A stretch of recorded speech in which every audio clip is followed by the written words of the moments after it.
Hi, I'm Daniel from Buttercross State, and I'm joined today by Simon Farebrother from SJP. And Simon's going to give us a bit of insight as to what's happened with his business and for his clients over the last few months, and how business has been changed and affected, and again looking forward to what happens in business after Corona.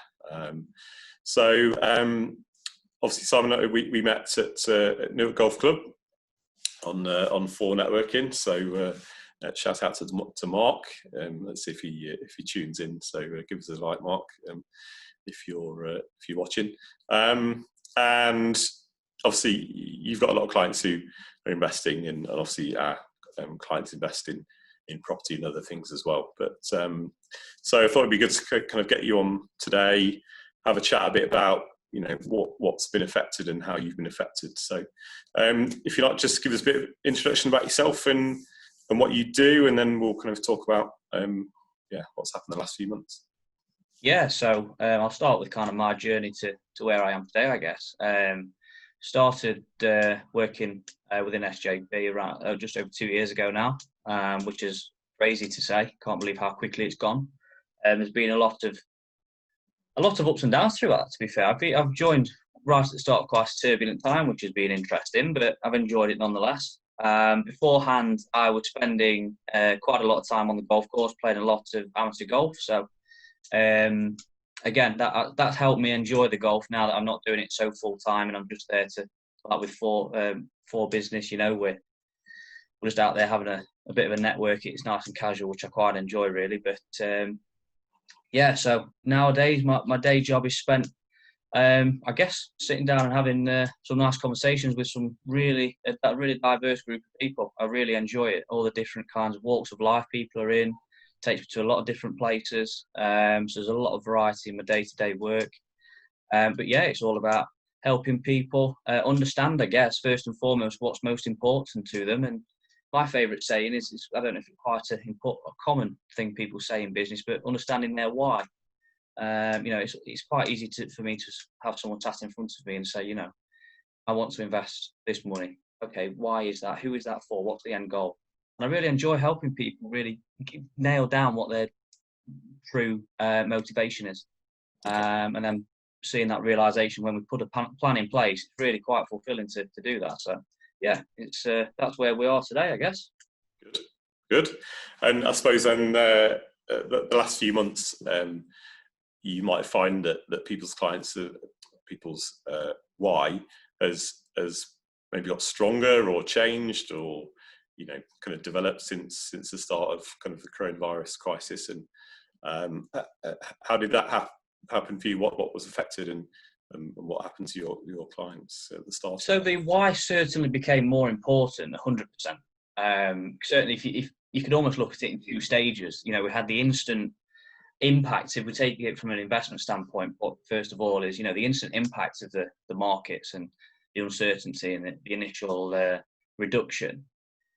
All of a sudden, we had to kind of track back to the why and say, okay, why did we start? Well, we were investing for 20 years. Okay, how long have we got left? Well, we've got another 18 years to go. So would you agree that it's, we need to kind of take the long-term approach on this? So at the start, that why was very important, because we needed to use that to stop ourselves making really irrational decisions. But also as well, it refocused on the short term, because we needed to take time to make sure that, obviously with people being furloughed or sadly some may be redundant, we need to make sure that those short-term goals are still being met. We still need to pay the mortgage, pay the kids' uni fees, all these kinds of things. So it really brought that into sharp focus, and it was a good opportunity to sit down with people and take stock again. And I guess the other thing that really came into focus as well was, all of a sudden, I'm quite a passionate believer in financial protection and making sure that if the worst happens, and sadly I've had a bit of experience of that in the past, if the worst happens, the family is looked after. Mortgage will still be paid. People have maybe been kind of not too keen on that conversation. The furlough discussion, self-employed people maybe not getting the financial support they initially expected. It soon brought that back into focus as well. So there were a lot more, obviously, investment-focused decisions, but there were a lot more kind of and making sure that people are looked after as well. Yeah, more personal, perhaps day-to-day things rather than Absolutely, yeah. Okay, well, that's interesting to hear. And with your business, you do a lot of face-to-face appointments and seeing people at home. Obviously, you've not been able to do that. So, have you been able to kind of have these conversations with people the same? And obviously, drinking your own coffee, which is probably, I don't know if that's good, better or worse, but how's that been for you? I'm keeping Nescafe in business. I know that. Yeah, do you know what? Again, it's been a bit of a transition, as I'm sure it has been for most people. But certainly, initially, a lot of people just appreciated the phone call. It was an opportunity to get in touch with clients and say, look, I'm not interested in trying to talk about business. I'm interested to talk about you and how you are. Yeah. And from there, a conversation could quite easily come around and say, yeah, so are you okay? Money-wise, you're still okay for the short term. And that kind of led to it. But first and foremost, it was an opportunity and an excuse almost for me to check in and say, how are you? How's the family? How are the kids? How's your mum and dad who live down the road? Because that's really important. It wasn't really a time to bury the head in the sand. It's time to stand up and be counted. And I really enjoyed that. So initially, it was just phone calls. Now, in terms of moving on from there and kind of taking the next step of maybe where people wanted more in-depth conversations and retake stock again, there were a lot of Zoom, Microsoft Teams. There's a lot of that gone on, and don't get me wrong, there were a lot of teething problems and learning how to share screens, and there's been, instead of kind of documentation being signed face to face, there's Royal Mail have been put to work and those kinds of things. But yeah, it's certainly been a transition, but obviously now I've kind of set my stall out to say I'm going to be digital and working remotely like this until, maybe till the end of the year, because I see that as just a bit more security for my clients, really. Say, there is this virus out there. We have this facility to work together through a digital platform rather than face to face. So I think it's something I'm looking at doing more often. But don't get me wrong, I do enjoy the face-to-face and meeting up at a golf club, in someone's back garden, wherever, and have a bit of a cup of coffee. So I am looking forward to being able to do that in the more long term. But yeah, it's been interesting. I've enjoyed it. Yeah. Okay. That's good. Yeah. I said we've all had to adapt the last few months. So absolutely, yeah. How have you found it? Has it been I'm sure you're doing virtual viewings or things like that. Yeah, virtual viewings, video calls, and a lot of that. But yeah, it's been interesting. I mean, we've been doing video for a while now for properties, so it's not been too much of a change for us. But we've done a few Facebook Live viewings, and that's always been quite fun. So yeah, it's been an interesting time, and that's certainly true to say. Something that has maybe impacted on me is I was hoping to do a bit of a client event in August. Again, a bit different. I try and think outside the box a little bit. Thinking of doing an escape room and getting kind of 20 people and have a bit of a competition for some existing clients, because I like to, if I've got existing clients, make sure I do a little bit extra to show my appreciation. So yeah, that was planned for in August, but I think now it might have to become a bit of a pub quiz. So I don't know if it's going to be a case of sending a small case of beers to every household who's going to take part or something. But yeah, that's kind of one impact. I think I'm going to have to knock the escape rooms on the head for now. I don't think locking 5 people in a small confined space is going to be socially distant. Yeah, I think that might need reviewing. But yeah, the beering quiz sounds a good option. So I'll put that in my diary for when you're doing that. Definitely. Absolutely. Good. Yeah. And so yeah, changes have happened to business, and it sounds like you're going to be taking a few of these things forward for the rest of the year, which I think is very sensible. And I'm sure your clients will understand that, and that's really good. In terms of the market, you mentioned a bit earlier that at the start things kind of tanked quite a bit, and are we starting to kind of see that recover again, and things bouncing back? And yeah, I mean, where are we now? 4th of June. I did a bit of kind of backtracking and just looked at some. So I've got a few notes, so forgive me if I'm looking down, but I did a bit of a kind of a take stock of where we were at the start of the year, and then almost from the start of the reduction, the bottom of it, and then almost a month down the line, how quickly things can change. So the highest point it's reached at kind of the close this year is around 7,600. That was kind of early February, end of January. And I thought, well, at the start of kind of the drop, we're around about the 21st of Feb. And I've just looked at, the FTSE was at 7,403 at that point. So if we fast forwarded a month from the 21st of Feb to 23rd of March, that reduction was down by, it was at 32.55%. So the FTSE dropped down to 4,993. That was, I don't think that's the lowest point it hit at some point in the day, but at a close, that was the lowest it reached. So within the space of, what's that, 30, it would have been about 28 days, 29 days with it being February. So, yeah, it's quite a big change in a short space of time. Yeah. But if we fast forwarded then to, I had it at the 29th of April, the FTSE had actually gone from 4,900 to 6,115, which in my quick maths worked out as around 23%. So what I took the opportunity to do with my clients was, again, the start of the drop and everything. I thought, well, number one is I need to make sure everyone's okay, but there's also potentially making people aware of potential opportunities that are there for investing. Yeah. So whilst I was in conversation with some about taking stock, some were actually thinking, well, can I take advantage? So there was, again, as you see, those who were investing around the 20th of March are actually seeing, quite healthy returns from this point, because whilst on the 29th of April it was 6,115, today it's actually dropped back down to that 6,350, but it's actually been higher than that over the last few days. So I feel like it's my responsibility really to help people take a look at that bigger picture and say, yes, it's a scary time we've just seen, but we need to take a look at the history and think, well, we're still investing for the longer term. And we've actually got now, potentially, if it's right for the client, and if it's right for their circumstances and their plan, potentially an opportunity to take advantage of there. And yeah, like I say, those who invested around kind of the 23rd of March actually saw, nice little increases there. What I would say though is obviously that's all in the past, and no one really knows what's around the corner. So we're always in conversation with our fund managers, obviously, to be as up to date as possible, so that if any clients ever get in touch or want some more in-depth feedback, we've got them on tap to make sure we're really on the ball.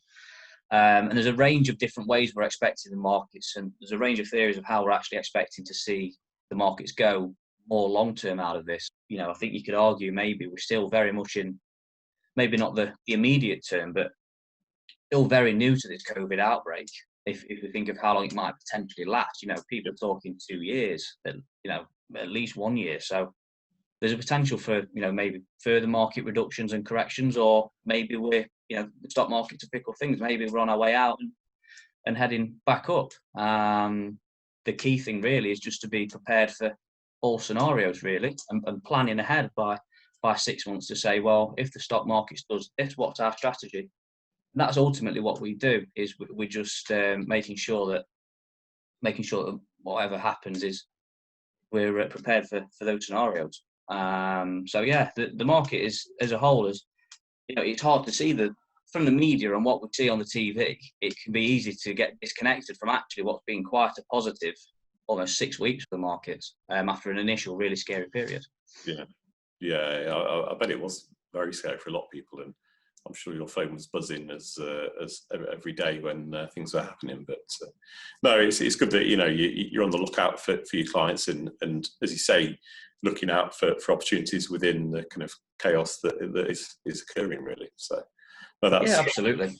And I know you've shared a bit of information with me just about actually not focusing too much on the short term, although it's is important to look at, but over the bigger picture, markets have got a nice steady steady rise there. So Yeah. So I mean, I don't know if you mentioned maybe we could get an image put over the chat for part of what I say, but there's a really nice figure that I use which just shows why investing makes sense. And the 2008 crash, I think was in the region of 35% at that point. And don't get me wrong, it would have taken a brave person who maybe invested at the top and then lost 35% to then put more in. But the figures that come out after that 2008 crash up until the peak before coronavirus, you're talking in the hundreds of return. So it's that you've got to kind of almost detach the emotional from the rational and make sure that what you're doing is making rational decisions about your investing. And I guess almost that's where my role comes in, is with my clients. Is I'm quite an emotive person. I try and really understand my clients, but as a professional, it's my job to say, well, this is the plan. We're investing for this period. Now is the time to almost potentially take advantage of right for you, and also sit tight. There's another figure which I'll hopefully be able to put on screen for you.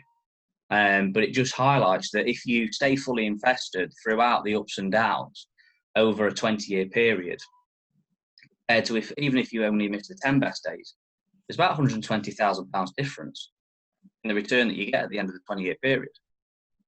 I'm looking at it now. If you really do kind of try and time the market and that you're in and out all the time and you're trying to take money out at the right time, if you do miss the best 30 days, you're down to almost £200,000 worse off.